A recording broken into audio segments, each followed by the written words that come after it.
الفيديو المتداول، الشاب اللي صفاها لهاد الأستاذة هاجر، 20 سنة سجنا نافذا.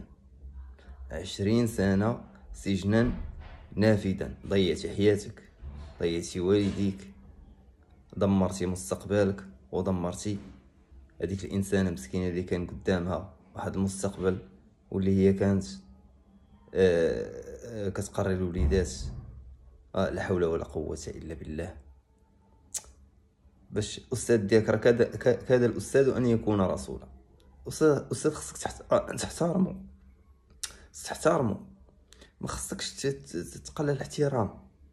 السيد مشى هز حديده ومشى انتقم منها مسكينه، ضربها، صفاها عليها، صفيتيها راسك انت. هي راه مشات في رحمه الله، وانت في يد المخزن.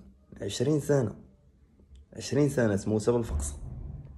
حول ولا قوه الا بالله. نطالب بالاعدام. حنا نطالب بالاعدام.